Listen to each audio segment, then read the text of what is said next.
বিসমিল্লাহির রহমানির রহিম। আজকের এই মৎস্য অবমুক্তকরণ অনুষ্ঠানের সম্মানিত সভাপতি, মঞ্চে উপস্থিত এই এলাকার সংসদ সদস্যবৃন্দ, আমার সামনে উপস্থিত মুরব্বীবর্গ, এলাকাবাসী ভাই বোনেরা, মা বোনেরা, আমার দলীয় নেতৃবৃন্দ এবং কর্মী ভাইরা, আসসালামু আলাইকুম। কেমন আছেন সবাই? আলহামদুলিল্লাহ। প্রিয় ভাই বোনেরা, এই যে আজকে এখানে যে মৎস্য অবমুক্তকরণ হলো, এই মাছগুলো যখন বড় হবে, এই মাছগুলো যখন ডিম পারবে, বিভিন্ন খালে বিলে ঢুকবে, তখন উপকার কাদের হবে? কাদের উপকার হবে ভাই? ওই লন্ডনের মানুষের উপকার হবে না জাপানের মানুষের উপকার হবে? বাংলাদেশের মানুষের উপকার হবে। প্রিয় ভাই বোনেরা, এটাই হচ্ছে সঠিক। অর্থাৎ আপনারা বিগত নির্বাচনে বাংলাদেশ জাতীয়তাবাদী দল অর্থাৎ শহীদ রাষ্ট্রপতি জিয়াউর রহমানের দল, দেশনেত্রী বেগম খালেদা জিয়ার দল বিএনপিকে আপনারা জয়যুক্ত করেছিলেন।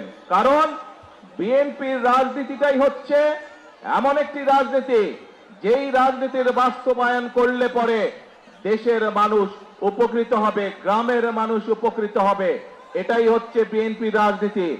এবং সে কারণেই আমরা চাই এই রাজনীতি বাস্তবায়নের মাধ্যমে বাংলাদেশকে একটি কল্যাণমুখী রাষ্ট্র গড়ে তুলতে। এবং সে কারণে প্রিয় ভাই বোনেরা, আপনারা দেখেছেন যে আমরা নির্বাচনের আগে বলেছিলাম এবং নির্বাচনের পরে আপনাদের ভোটে আল্লাহর রহমতে যখন আমরা সরকার গঠন করতে সক্ষম হয়েছি, আমরা বলেছিলাম খাল খনন কর্মসূচির কাজ আমরা শুরু করব। আলহামদুলিল্লাহ, আল্লাহর রহমতে আমরা সারা দেশে খাল খননের কাজ শুরু করেছি। এই খাল খননের ফলে কৃষক ভাইরা কি উপকার পাচ্ছে? কৃষক ভাইরা উপকার পাচ্ছে। শুধু খাল খনন করলে কৃষক ভাইরাই উপকার পাবে না, একই সাথে খালটা যেই এলাকার ভিতর দিয়ে যাবে সেই এলাকার মানুষও পানির সুবিধা পাবে। সেজন্যই একই সাথে শুধু করলেই হবে না, খাল খননের পানি যেমন উপকারে লাগবে, সেই পানির আরো সৎ ব্যবহার করতে হবে। এবং তারই অংশ হিসাবে আজকে আমরা এই নদীতে আমরা মাছ ছাড়ে পোনা ছাড়লাম, কিন্তু ধীরে ধীরে ইনশাআল্লাহ সমগ্র নদী এবং বড় বড় খালগুলোতে আমরা সারা বাংলাদেশের খালগুলোতে আমরা মাছের আরো গড়ে তুলব, মাছের পোনা আমরা ছাড়বো পর্যায়ক্রমিকভাবে, যাতে করে এই পানি সেচ সুবিধা যেমন কৃষক ভাইরা পাবে, এই মাছগুলো ধরার মাধ্যমে খাদ্যের চাহিদা যাতে মানুষ পূরণ করতে পারে। প্রিয় ভাই বোনেরা, এবং এই কল্যাণমুখী রাষ্ট্র করতে গিয়ে আমাদের আরেকটি পরিকল্পনা ছিল, এই যে এখানে হাজার হাজার মা বোনেরা আজকে দাঁড়িয়ে আছে, এই মা বোনদেরকে শিক্ষিত করার জন্য দেশনেত্রী খালেদা জিয়া যখন দেশ পরিচালনার দায়িত্বে ছিলেন, উনি একটি পদক্ষেপ গ্রহণ করেছিলেন। সেটি হচ্ছে নারীদের শিক্ষা ব্যবস্থা ক্লাস 12 পর্যন্ত, ইন্টারমিডিয়েট পর্যন্ত উনি ফ্রি করে দিয়েছিলেন নারীদের শিক্ষা ব্যবস্থা। এবং দেশের জনসংখ্যার যেহেতু অর্ধেক নারী, কাজে এই নারী সমাজকে যদি আমরা পেছনে রাখি, ফেলে রাখি পিছনে, তাহলে দেশকে সামনে এগিয়ে নিয়ে যাওয়া যাবে না। এবং সে কারণেই আমরা সিদ্ধান্ত গ্রহণ করেছি, বর্তমান সরকার সিদ্ধান্ত গ্রহণ করেছে যে নারীদের শিক্ষা অনার্স পর্যন্ত ফ্রি করে দেওয়া হবে, সকল খরচ সরকার বহন করবে। কিন্তু এখানে অনেক বোনেরা আছে, অনেক সন্তান তুল্য মেয়েরা আছে, তোমাদেরকে কিন্তু ভালো করে মনোযোগ দিয়ে লেখাপড়া করতে হবে ইনশাআল্লাহ, যাতে বড় হয়ে এই দেশের হাল তোমরা ধরতে পারো। শুধু তাই নয়, যে সকল মেয়েরা ভালো রেজাল্ট করবে তাদেরকে আমরা উপবৃত্তির ব্যবস্থা করব ইনশাআল্লাহ সরকার থেকে। প্রিয় ভাই বোনেরা, সেজন্যই আপনারা দেখেছেন আমরা যেমন এই ব্যবস্থা গ্রহণ করেছি, একই সাথে গ্রামে গঞ্জে ছড়িয়ে থাকা হাজার হাজার প্রাইমারি স্কুলের বাচ্চাদেরকে, যারা গরিব মানুষের বাচ্চা, যে গরিব মানুষের সন্তান, তাদেরকে আমরা সরকারের পক্ষ থেকে বছরে একবার করে স্কুল ড্রেস দিতে চাই। শুধু স্কুল ড্রেসই নয়, এই কয়েক লক্ষ বাচ্চাকে, প্রায় 1,20,00,000 বাচ্চা, এই বাচ্চাদেরকে আমরা স্কুল ড্রেসের সাথে আমরা স্কুল ব্যাগও পৌঁছে দিতে চাই। যেভাবে প্রতি বছর নতুন বই দেওয়া হয়, আমরা নতুন বইয়ের সাথে তাদেরকে নতুন স্কুল ব্যাগ, আমরা নতুন বইয়ের সাথে তাদেরকে আমরা নতুন স্কুল ড্রেসও দিতে চাই, তাদের ঘরে পৌঁছে দিতে চাই। প্রিয় ভাই বোনেরা, যে কথাটি বলেছিলাম যে আমরা বাংলাদেশের নারী সমাজকে যেমন শিক্ষায় দীক্ষায় সামনে এগিয়ে নিয়ে যেতে চাই, একইভাবে আমরা তাদেরকে স্বাবলম্বী করে গড়ে তুলতে চাই। এবং সেই জন্য নির্বাচনের আগে আমরা বলেছিলাম যে নারী সমাজকে স্বাবলম্বী করার জন্য বাংলাদেশের 4 কোটি পরিবারের মধ্যে প্রত্যেকটি পরিবারের নারী যে প্রধান, যে মা, যে সংসারটি চালায়, তার হাতে পর্যায়ক্রমিক ভাবে আমরা ফ্যামিলি কার্ড পৌঁছে দিব। আল্লাহর রহমতে আমরা সেই ফ্যামিলি কার্ডের কাজও শুরু করেছি এবং পর্যায়ক্রমিক ভাবে এই কাজ আমরা আগামী 5 বছর সারা প্রত্যেকটি ঘরে পৌঁছে দিব। এবং তারই অংশ হিসেবে আজকে এই জেলায় আমরা ফ্যামিলি কার্ডের কাজ উদ্বোধন করছি ইনশাআল্লাহ। প্রিয় ভাই বোনেরা, শুধু তাই নয়, আমরা বলেছিলাম যে একইভাবে আমরা বাংলাদেশ হচ্ছে একটি কৃষি প্রধান দেশ। কৃষক ভাইদের পাশে এই সরকার দাঁড়াতে চায়। যতটুকু সরকারের সম্ভব, সরকারের সামর্থ্য কৃষক ভাইদের পাশে দাঁড়াতে চায়, তাদেরকে সহযোগিতা করতে চায়। এবং সেজন্যই আমরা কৃষি কার্ড চালু করতে চাইছি কৃষক ভাইদের জন্য, যেই কার্ডের মাধ্যমে আমরা তাদেরকে বছরে আর্থিক সহযোগিতা প্রদান করব। শুধু তাই নয়, এই কৃষক কার্ডের মাধ্যমে তাদের কাছে সার, বীজ, কীটনাশক, ঔষধ আমরা পর্যায়ক্রমিক ভাবে পৌঁছে দেওয়ার চেষ্টা করব। এই যে কাজগুলো বললাম, এই কাজগুলো হচ্ছে এই দেশের মানুষের জন্য, এই দেশের জনগণের জন্য, যার মাধ্যমে এই দেশের জনগণের ভাগ্যের পরিবর্তন হবে। শুধু তাই নয় প্রিয় ভাই বোনেরা, আপনারা দেখেছেন যে আমরা দেশের মানুষের সামনে ওয়াদা করেছিলাম যে বিএনপি সরকার গঠন করতে পারলে আমাদের সমাজে আলেম সমাজ যারা আছেন, বিভিন্ন মসজিদ, মাদ্রাসা, মক্তবের যারা ইমাম, মুয়াজ্জিম, খতিব সাহেবরা আছেন, এর বাইরে অন্যান্য ধর্মের যারা ধর্মগুরু আছেন, তারা অনেক অংশে অনেকেই আছেন মানবতর জীবন যাপন পালন করেন। আমরা সেই জন্য সিদ্ধান্ত নিয়েছিলাম এই মানুষগুলোর পাশেও আমরা দাঁড়াতে চাই। আমরা যেমন নারী সমাজের পাশে দাঁড়াতে চাই, তাদেরকে স্বাবলম্বী করতে চাই। আমরা যেমন কৃষক ভাইদের পাশে চাই, তাদেরকে স্বাবলম্বী করতে চাই। আমরা যেমন আমাদের ভবিষ্যৎ প্রজন্ম সন্তানদের পাশে থেকে তাদেরকে শিক্ষা দীক্ষায় গড়ে তুলতে পারি, আমরা তাদের জন্য নতুন করে স্পোর্টসের ব্যবস্থা করেছি, যাতে আমাদের ভবিষ্যৎ প্রজন্মের ভিতর থেকে ভালো ভালো খেলোয়াড়রা বেরিয়ে আসতে পারে, খেলাকে তারা যাতে পেশা হিসেবে গ্রহণ করতে পারে। আমরা নতুন করির মাধ্যমে বিভিন্ন শিল্পে যাতে আমাদের আগামী বংশধররা বেরিয়ে আসতে পারে, তাদের মধ্যে থেকে যাতে পেশাদার শিল্পী তৈরি হতে পারে, এই ব্যবস্থাগুলো করেছি। ঠিক একইভাবে আমরা চাই আমাদের ইমাম, মুয়াজ্জিম সাহেব যারা আছেন, তাদের পাশে আমরা দাঁড়াতে চাই, যাতে করে তারাও স্বাবলম্বী হয়ে গড়ে উঠতে পারে। প্রিয় ভাই বোনেরা, এই কাজগুলো এই জন্য করতে চাই কারণ আমাদের লক্ষ্য, আমাদের উদ্দেশ্য বাংলাদেশের জনগণের ভাগ্যের পরিবর্তন। আমাদের লক্ষ্য, আমাদের উদ্দেশ্য হচ্ছে যে বাংলাদেশকে একটি কল্যাণমুখী রাষ্ট্র হিসাবে গড়ে তুলতে চাই। প্রিয় ভাই বোনেরা, যেই পরিকল্পনা গ্রহণ করলে, যেই পদক্ষেপ গ্রহণ করলে দেশের মানুষের ভাগ্য, বিশেষ করে গ্রামে থাকা মানুষগুলোর ভাগ্য, উপজেলায় থাকা মানুষগুলোর ভাগ্যের পরিবর্তন হবে ধীরে ধীরে, আমরা সেই কাজগুলো করতে চাই প্রিয় ভাই বোনেরা। এবং সে কারণেই আমরা খাল খনন কর্মসূচি, বৃক্ষরোপণ অভিযান, ফ্যামিলি কার্ড, কৃষক কার্ড, স্কুলের বাচ্চাদেরকে পোশাক পৌঁছে দেওয়া, তাদের হাতে নতুন বই পৌঁছে দেওয়া, স্কুলগুলোকে ঠিক করা, ইমাম, মুয়াজ্জিম সাহেবদেরকে সহযোগিতা করা আর্থিকভাবে, এই কাজগুলো আমরা করতে চাই প্রিয় ভাই বোনেরা। কিন্তু প্রিয় ভাই বোনেরা, অতীতে যেমন দেখেছে বিএনপি বাংলাদেশ জাতীয়তাবাদী দলকে বাংলাদেশের জনগণ যতবার দেশ পরিচালনার সুযোগ করে দিয়েছে, দেশের দায়িত্ব যতবার অর্পণ করেছে, আমরা দেখেছি কিছু সংখ্যক রাজনৈতিক দল বিশৃঙ্খলা তৈরি করেছে।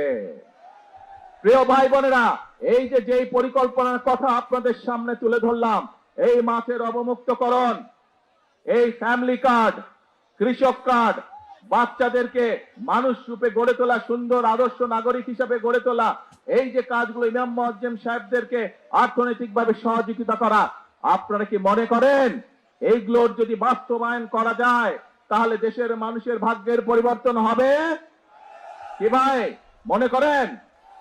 আরে ভাই, কামগুলো তো আপনাদের জন্য কি মনে করেন বলতে হবে তো। সঠিক মনে করেন এই কাজগুলো ঠিক আছে?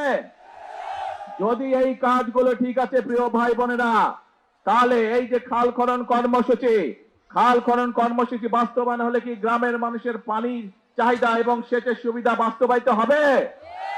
তাহলে প্রিয় ভাই বোনেরা, যারা এসব কাজে বাধাগ্রস্ত করবে, যারা রাজপথে বিশৃঙ্খলা তৈরি করবে, যারা দেশের মানুষকে মিথ্যে কথা বলে বিভ্রান্ত তৈরি করবে, তাদের বিরুদ্ধে আপনাদেরকে রুখে দাঁড়াতে হবে।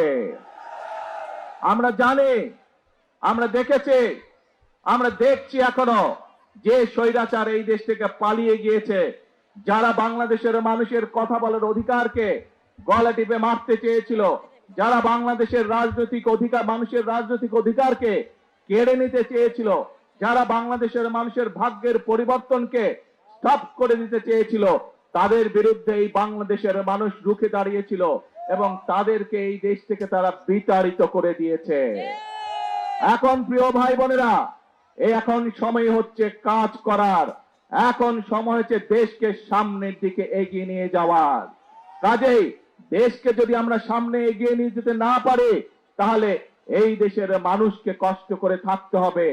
আমরা দেখেছি বিগত দিনে কিভাবে এই দেশের মানুষের অর্থ সম্পদ লুটপাট করে বিদেশে পাচার করে দেওয়া হয়েছিল। সেই পাচারকারীদেরকে এই দেশের মানুষ বিতাড়িত করে দিয়েছে এই দেশ থেকে। এখন সেই জন্য সময় হচ্ছে আমাদেরকে সকলকে হাতে হাত রেখে কাজ শুরু করতে হবে। কোন সেই কাজ? রাষ্ট্র মেরামতের কাজ শুরু করতে হবে। আমাদেরকে একসাথে হাতে হাত রেখে কাজ শুরু করতে হবে। কোন সেই কাজ? দেশ পুনর্গঠনের কাজ আমাদেরকে করতে হবে প্রিয় ভাই বোনেরা। কারণ এই দেশের মালিক হচ্ছে বাংলাদেশের জনগণ। এই দেশকে যদি গড়ে তুলতে হয়, তাহলে বাংলাদেশের জনগণেরই সামনে এগিয়ে আসতে হবে। এই দেশের মানুষের গণতান্ত্রিক অধিকারকে যদি সমুন্নত রাখতে হয়, তাহলে বাংলাদেশের জনগণকে যেই ছাত্র জনতা 24-এর 5ই আগস্ট রাজপথে নেমে এসে স্বৈরাচারকে বিতাড়িত করেছিল, সেই জনগণকে সতর্ক থাকতে হবে। যারা এই দেশের মানুষের স্বার্থের বিরুদ্ধে কথা বলবে, যারা এই দেশের মানুষের জন্য নেওয়া বাস্তব পদক্ষেপগুলোতে বিশৃঙ্খলা তৈরি করবে, তাদের ব্যাপারে আমাদেরকে সতর্ক থাকতে হবে। প্রিয় ভাই বোনেরা, আমরা জানি একদিনে সকল সমস্যার সমাধান হবে না। যেভাবে স্বৈরাচার এই দেশের অর্থনীতি বলেন, এই দেশের পররাষ্ট্রনীতি বলেন, এই দেশের শিক্ষা ব্যবস্থা বলেন, এই দেশের স্বাস্থ্য ব্যবস্থা বলেন, প্রত্যেকটি ব্যবস্থাকে ধ্বংসপ্রাপ্ত করে দিয়ে গেছিল। সেই আমরা সরকার গঠন করার পরে দেশের সকল অবস্থাকে আমরা ধ্বংসপ্রাপ্ত পেয়েছি। সেজন্যই প্রিয় ভাই বোনেরা, আমাদেরকে ধ্বংস থেকে গড়ে তুলতে হচ্ছে। এই যে এমপি সাহেব একটু আগে এখানে ব্রিজ এবং রাস্তার কথা বলে গেলেন, যদি দেশে উন্নয়নই হতো, তাহলে এই কাজগুলো এত বছরেও হলো না কেন? এই জন্যই হয় নাই, কারণ এর আগে যারা দেশের শাসনভার দখল করে রেখেছিল, তারা জনগণের ভোটে নির্বাচিত ছিল না। তারা জোর করে ক্ষমতা দখল করে রেখেছিল এবং সেজন্যই তারা জনগণের জন্য কোনো কাজ করে নাই। আমরা দেখেছি, আমি জানি সমগ্র দেশের মানুষ, বিভিন্ন শুধু ঢাকা শহর না, ঢাকা শহর সহ বাংলাদেশের সকল মানুষ, সকল জেলা উপজেলার বহু মানুষ বিদ্যুতের কষ্ট ভোগ করছেন এই মুহূর্তে। কিন্তু এই যে বিদ্যুতের সমস্যা, এই সমস্যা যে স্বৈরাচারকে এই দেশের মানুষ বিতাড়িত করেছে, তাদের আনপ্ল্যান অপরিকল্পিত পরিকল্পনার জন্য, অপরিকল্পিত বিভিন্ন পদক্ষেপের জন্য আজকে বিদ্যুৎ এবং জ্বালানির এই অবস্থা। প্রিয় ভাই বোনেরা, আপনারা যেহেতু বিএনপিকে নির্বাচিত করেছেন, বিএনপি দেশের মানুষের দল, বিএনপি এদেশের স্বার্থেই কাজ করবে, বিএনপি এদেশের মানুষের স্বার্থে কাজ করবে।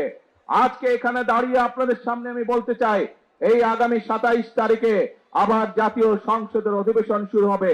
সেই জাতীয় সংসদ অধিবেশনে আপনাদের দল, আপনাদের সরকার দেশের মানুষের সামনে জাতীয় সংসদের মধ্যে উপস্থাপন করবে কিভাবে আমরা ইনশাআল্লাহ আগামী 10 বছর এই দেশের বিদ্যুৎ সমস্যার সমাধান করব। সেই পরিকল্পনা আমরা দেশের জনগণের সামনে উপস্থাপন করব পবিত্র জাতীয় সংসদে। প্রিয় ভাই বোনেরা, আজ বিদ্যুতের সমস্যা নিয়ে, এই যখন সমস্যা, এই যখন সংকট, যে কোনো সংকট যদি মোকাবেলা করতে হয়, ধৈর্য ধারণ করতে হবে আমাদেরকে। যে কোনো সংকট যদি মোকাবেলা করতে হয়, ঠান্ডা মাথায় পরিকল্পনা গ্রহণ করে ধীরে ধীরে সংকটের মোকাবেলা করতে হবে। কিন্তু আমরা দেখছি এই সংকটের সুযোগ নিয়ে কিছু সংখ্যক ব্যক্তি রাস্তায়, রাজপথে বিশৃঙ্খলা তৈরির চেষ্টা করছে। রাজপথে যদি বিশৃঙ্খলা তৈরি হয়, সবচেয়ে বেশি ক্ষতিগ্রস্ত হয় সাধারণ জনগণ। তাদের ব্যবসা বাণিজ্যের ক্ষতিগ্রস্ত হয়, তাদের চাকরি বাকরি ক্ষতিগ্রস্ত হয়, তাদের জীবনযাত্রা ক্ষতিগ্রস্ত হয়, কিন্তু উপকৃত হয় সেই সকল বিশৃঙ্খলাকারী।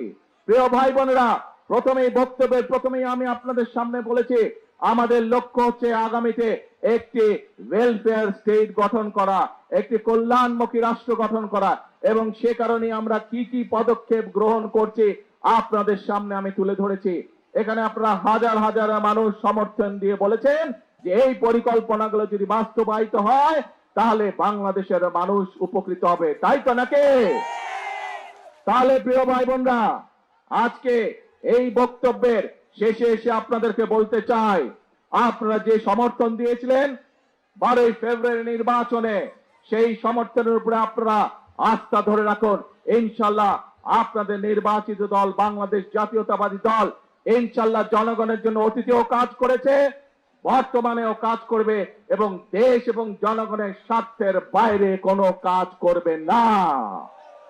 প্রিয় ভাই বোনেরা, আসুন আজকের এই পোড়ামাছ অবমুক্তকরণের এই যে জনসভা, এই জনসভায় আমরা সকলে আজকে শপথ গ্রহণ করি। আমরা সকলে শপথ গ্রহণ করি, সকলে প্রতিজ্ঞা করি যে দেশের স্বার্থের বিরুদ্ধে যারা কাজ করবে, যারা বিশৃঙ্খলা তৈরি করবে, যারা জনগণের স্বার্থে নেওয়া বিভিন্ন কর্মসূচি বাধাগ্রস্ত করবে, তাদেরকে জনগণের সকল শক্তি নিয়ে তাদেরকে প্রতিরোধ করবে। আছি নাকি আমরা দেশের শান্তি রক্ষায়? আসুন, যে কোনো মূল্যে আমাদেরকে দেশের শান্তি রক্ষা করতে হবে। দেশের মানুষ এখন দেশের শান্তি চায়, দেশের মানুষ এখন শৃঙ্খলা চায়, আইনের শাসন চায়, দেশের মানুষ কর্মসংস্থান চায়, দেশের মানুষ তার সন্তানদের জন্য শিক্ষা চায়, দেশের মানুষ তার পরিবারের জন্য স্বাস্থ্য ব্যবস্থা চায়। এই কাজগুলো যদি করতে হয় আমাদেরকে তাহলে ধৈর্য সহকারে অবস্থা নিতে হবে, ধৈর্য সহকারে আমাদেরকে সময়ের জন্য ধীরে ধীরে সময়কে সুযোগ দিতে হবে, এবং একই সাথে আমাদেরকে সতর্ক থাকতে হবে। যারা বিশৃঙ্খলা তৈরি করছে তাদের ব্যাপারে আমাদেরকে সতর্ক থাকতে হবে। আছেন নাকি আপনারা আমার সাথে?